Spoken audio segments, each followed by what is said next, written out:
celebrating Grandfather Al's 90th birthday.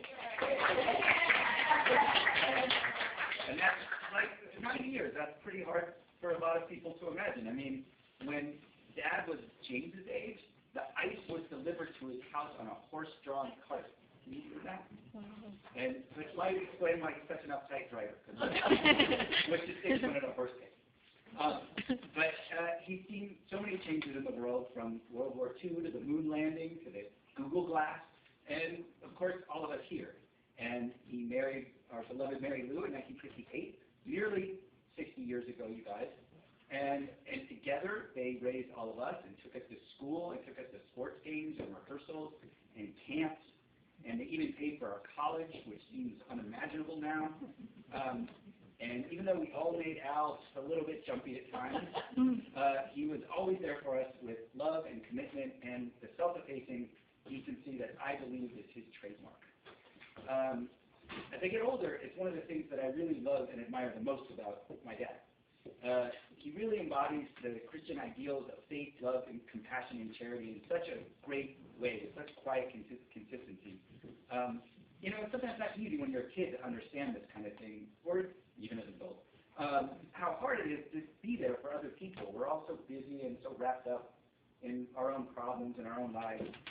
But Dad, he was, you know, even with 6 kids in school, he would spend a hard-earned Sunday afternoon visiting with a friend who's been partially paralyzed by a stroke, and just helping that guy out, getting things done around his house. And he did it for years.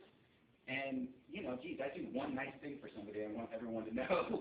And he would just do that kind of thing and never make a big deal about it, never complain, and just help people that needed his help.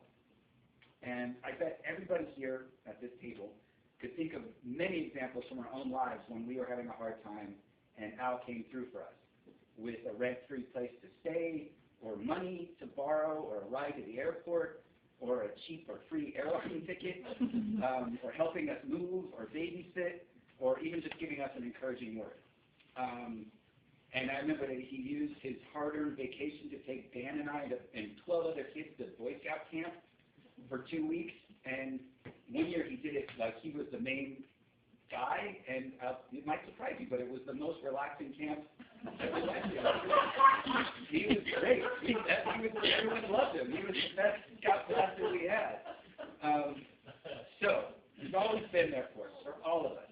And even though our politics sometimes make him want to tear out his still impressive head of hair, he's always supportive and kind and loving. And to work all day, but to still come home for your lunch, to spend time with a kid who's homesick, and then after work play catch with another one and help fulfill another's homework, to use his travel benefits to take us on vacations we still remember, to Hawaii and Boston and London. You know, I just want, if you kids want to get an idea of what real strength is and what real love looks like, take a good look at your grandfather and how he lived his life. And also, his marriage to our wonderful mother has been a model, too, of supporting your spouse and honoring her dreams and hopes and strengths.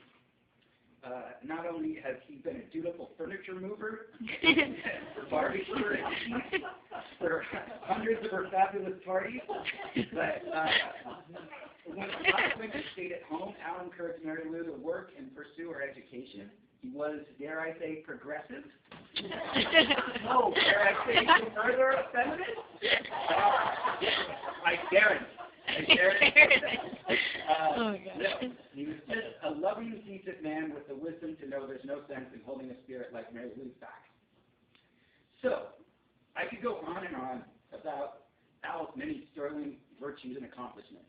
How he served his country in World War II, how he took care of his own aging parents, even though he had young kids at home at the time, how he earned degrees and advanced degrees from some of our nation's best universities, and moved far from home to pursue what turned out to be a distinguished 40-year career in the then nascent airline industry.